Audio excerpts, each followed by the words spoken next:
नमस्कार, आप देख रहे हैं 4 PM और मैं हूं अभिषेक मिश्रा। बात करेंगे नीतीश कुमार के कभी सबसे खास रहे नेता की। बात करेंगे उस नेता के मौजूदा हालात की जो कभी नीतीश कुमार की पार्टी में नंबर 2 की हैसियत रखते थे और नीतीश कुमार के बाद अगर किसी की चलती थी तो उन्हीं की चलती थी। लेकिन राजनीति की निर्ममता का शिकार उस नेता को भी होना पड़ा और जाहिर तौर पर जो पार्टी का सुप्रीमो हुआ करते थे वो आज कहीं के नहीं रहे। ये सियासत है और राजनीति जब बुरे दिन दिखाती है तो क्या खूब दिखाती है, इसके एक नहीं कई उदाहरण है।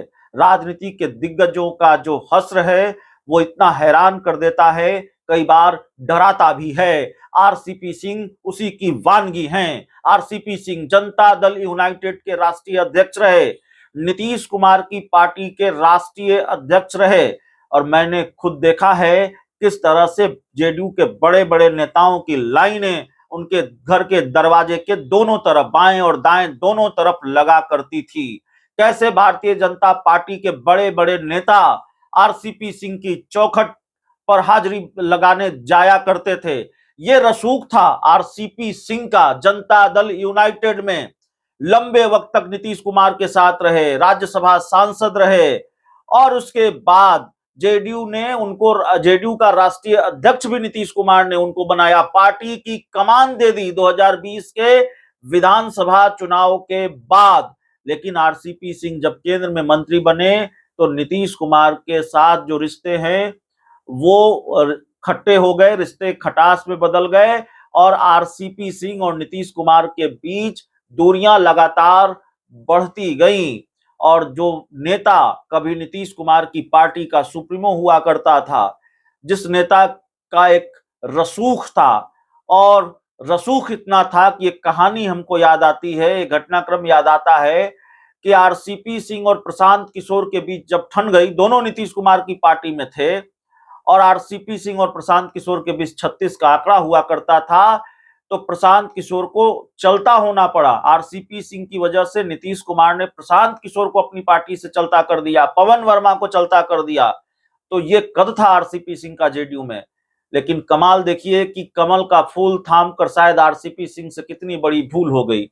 नीतीश कुमार से जब रिश्ता टूटा और आरसीपी सिंह के पास कोई दूसरा चारा नहीं रहा जेडीयू छोड़ने के अलावा, तो उन्होंने जेडीयू से इस्तीफा दिया और बाद में उन्होंने भारतीय जनता पार्टी ज्वाइन कर ली।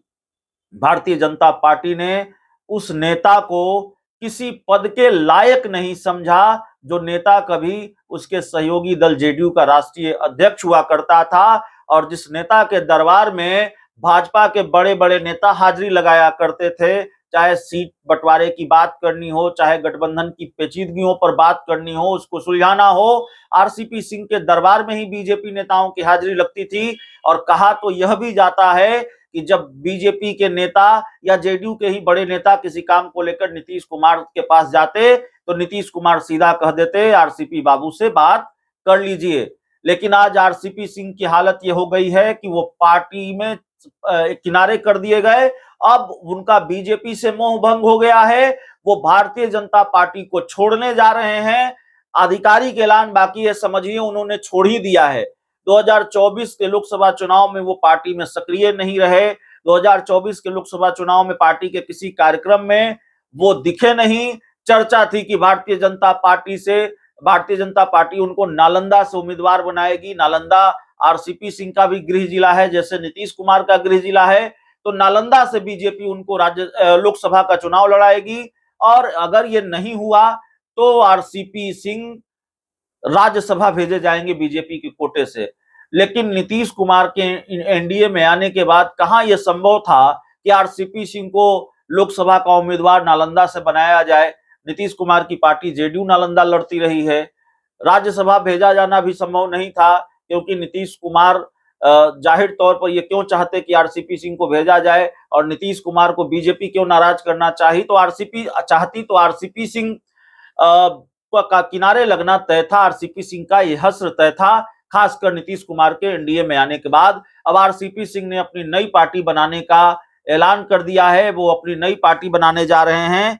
उनसे जब पूछा गया कि क्या आप नई पार्टी बनाने जा रहे हैं, तो उन्होंने कहा, हालांकि हमने बहुत पहले ये खबर भी दिखाई थी कि आरसीपी सिंह नई पार्टी बना सकते हैं, तो उन्होंने कहा है नई पार्टी बनाने को लेकर कि बिल्कुल आप लोगों ने सही सुना है, जल्द ही नई पार्टी बनाने जा रहे हैं, प्रेस कॉन्फ्रेंस करके इसकी घोषणा करेंगे, पार्टी लॉन्च करने के बाद रजिस्ट्रेशन कराएंगे, फिर पूरे बिहार में भ्रमण करेंगे, जितने समर्थक, शुभचिंतक और आम जनता है सबके बीच जाएंगे, पार्टी में योगदान करने के लिए उनसे अनुरोध करेंगे। यह भी सवाल पूछा गया कि भाई जेडीयू से इस्तीफा देकर बीजेपी में शामिल हुए, फिर क्या वजह रही कि आप नई पार्टी बनाने जा रहे हैं? जिस तरह से आपको इज्जत मिलनी चाहिए थी वो नहीं मिली। वो बोले नहीं, ऐसी कोई बात नहीं है, बीजेपी में पूरी इज्जत मिली, बीजेपी के जितने सीनियर लीडर हैं सबसे मेरे व्यक्तिगत संबंध है, सबके साथ हमने काम किया है, कहीं कोई दिक्कत नहीं थी। समस्या कहां पर आती है, सिर्फ मैं नहीं हूं, मेरे साथ बिहार के बहुत सारे लोग हैं। उन सबको लगा कि अभी जिस तरह से बिहार में माहौल है उस हिसाब से नई पार्टी बननी चाहिए। जो लोग उदास हो चुके हैं उनको लगता है कहीं कुछ नहीं हो रहा है, तो अब आरसीपी सिंह नई पार्टी बनाने जा रहे हैं। जन सुराज एक नई पार्टी पहले बन चुकी है, अब आरसीपी सिंह की पार्टी बनेगी, तो ये नई पार्टियां बिहार में कितना कमाल कर पाएंगी ये देखना पड़ेगा। और आरसीपी सिंह जिनकी पॉलिटिक्स एक तरह से किनारे लग चुकी है, जिनकी राजनीति खत्म मानी जा रही है, जेडीयू ने भी बीच में ये भी चर्चा हुई कि आरसीपी सिंह फिर घर वापसी कर सकते हैं, नीतीश कुमार और आरसीपी सिंह के बीच दूरियां मिट सकती है, लेकिन नीतीश कुमार ने आरसीपी सिंह का विकल्प ढूंढ लिया है। उन्होंने विकल्प ढूंढा है मनीष वर्मा के रूप में, उन्हीं के गृह जिले से आते हैं, वो भी एक अधिकारी रहे हैं, और जिस भूमिका में आरसीपी सिंह कभी थे उसी भूमिका में आज मनीष वर्मा है, बिहार में घूम रहे हैं, जेडीयू के संगठन को मजबूत कर रहे हैं। तो जाहिर तौर पर मनीष वर्मा को रिप्लेसमेंट के तौर पर इस्तेमाल किया है नीतीश कुमार ने, मनीष वर्मा को आरसीपी सिंह के रिप्लेसमेंट के तौर पर ले आए हैं। तो जेडीयू में तो आरसीपी सिंह की जगह बचती नहीं, और एनडीए में रहते हुए बीजेपी में भी आरसीपी सिंह के लिए कोई बहुत गुंजाइश बचती नहीं है। भारतीय जनता पार्टी ने उनको एक पद के लायक भी नहीं समझा, ये आपको पहले बता चुके हैं। तो अब उन्होंने ऐलान कर दिया है कि वो पार्टी बनाएंगे। हालांकि उन्होंने अभी भारतीय जनता पार्टी पर कोई हमला नहीं बोला है, भारतीय जनता पार्टी अभी उनकी फायरिंग रेंज में नहीं है, देर सवेर बीजेपी भी उनकी फायरिंग रेंज में आएगी, और इसकी उम्मीद भी है। अभी वो बिहार में घूमेंगे, इसकी घोषणा उन्होंने कर रखी है। तो आरसीपी सिंह क्या अपनी डूबती नैया को अपनी नई पार्टी के सहारे बचा पाएंगे, आरसीपी सिंह कितनी चमक दमक दिखा पाते हैं, यह भी देखना पड़ेगा। क्योंकि माना यह जाता है कि आरसीपी सिंह नीतीश की रोशनी से चमकते रहे हैं, आरसीपी सिंह का अपनी कोई बहुत चमक दमक नहीं रही है। बहुत बहुत धन्यवाद।